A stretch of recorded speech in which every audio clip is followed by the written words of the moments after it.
ubyemeye. Niko nta kibazo.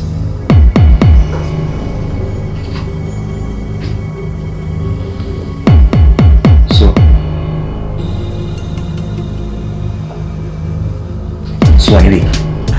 Yes, bakunze amera ko TV 257 unyemere no munsi ntangure ndabaramutse ndabivuze amahoro Imana abane namwe kandi no munsi munyemere tuganire kuri filime mu gisata cha filime tuganire ati iki mu bisanzwe mu mazimisi mubona ko hariko haracana ko amakaming soon ya filime izoca ku rubuga rwa Nsoro. Rero baramaze ko batangaza ati inyuma yo kubereka filime mwakunze muri benshi filime bataziriye Ferrouge ntibagiye guhagarika n'umunsi uyu ntibagiye kwicara n'umwanya na mutoyi bagiye kubazanira filime bataziriye Suwa. Mbega ku bantu muriko muraraba saison 6 ya Ferrouge ndibaza muriko murabona ama publicité ya yo filime Suwa. Turabe mwabonye muri introduction mwabonye iki kiganiro. Mbega Suwa yarahuye niki yarabaye iki? Ibyo byose ni ibintu dutera amatsiko yo kumva tuzoraba filime Suwa. Ibintu ya Nsoro niwe yatangaje kuri Facebook yiwe avuga ati mbega Suwa gisigura iki? Suwa ni iki? Suwa ni iki?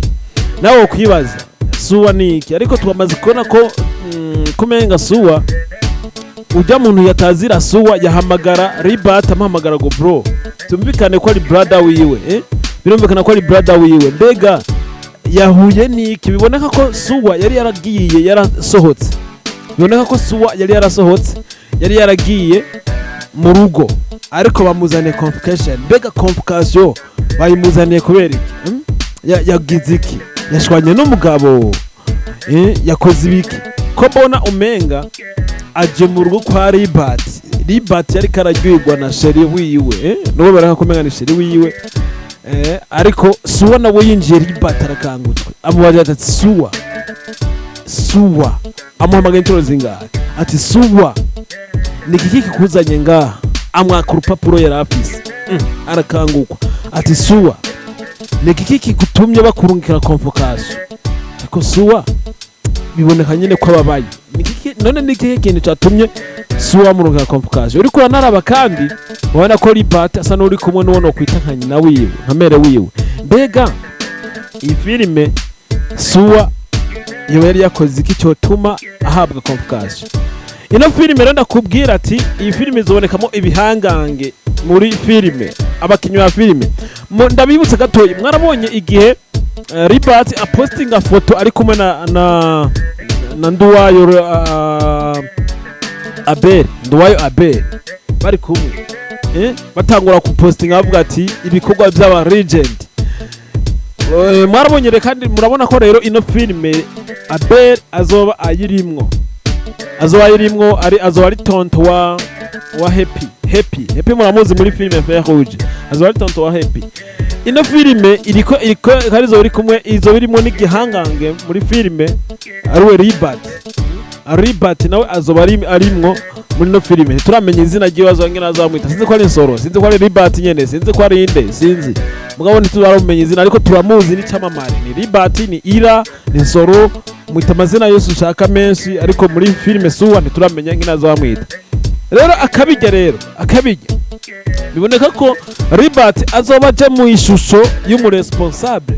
Ribat azoba aje mu ishusho y'umuresponsable tumumenyereye akina filime agaragara muri Soros the Hero yaje nk'ugwanira ubutungane. Muramuzi ko yaza yarameze nk'ubutungane kira ahantu hose habaye ibisa n'amanyanga kira ahantu hose habaye nk'ibisa n'akarenganyo ibisa n'iki yaba yahashitse muri Soros the Hero yaza nk'urusoro yaba yahashitse.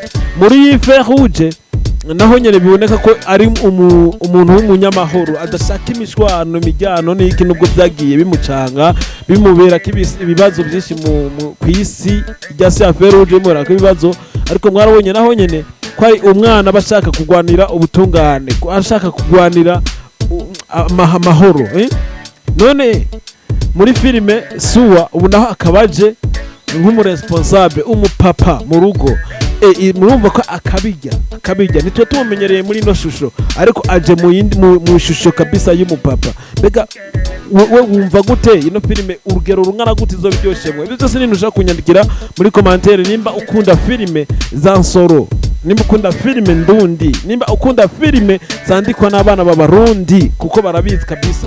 Murabizi ko filime z'abarundi nta nimwe novuga ngo irabiha, nta nimwe novuga ngo iramera gute, ariko nabwo ati kandi ko ino filime atagiye kunyoteza kuko bakumenyesheje ko filime Feu Rouge iza guhera Suwa itangura. Zumvikane ko filime Feu Rouge ya nyuma tuzoyironka ejo ku munsi wa mbere aho bukera, aho bukera ku itarike kuri zino tariki zejo niho tuzoronka filime Feu Rouge partie y'umunani ariyo isi irangiza saison ya 6 kandi filime ikabigiye irangiye ikaba ihagaritswe mukazosubira kuyumva ukindi gihe.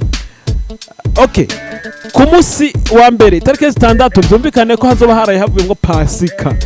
Inyuma ya Pasika enjoyinga tuva ko enjoyinga Pasika tugaruka ko enjoyinga na filime Suwa kuri mwambe kwa Nsoro. Rero nimba tarakora subscribe kwa Nsoro nibaze kugiye guhomba ino filime mutazotangurana uzoyisamira hagati, ariko ni byiza ko ukora subscribe kugira ngo uzogutangurane n'ino filime Suwa winjoyinge ni filime yo kwa Nsoro. Reka nakubwiye ko ari One Boy Valaskira kinigano Burundi Talent, ndagukunda cyane ndabwira ati ciao ciao, hasta la vista.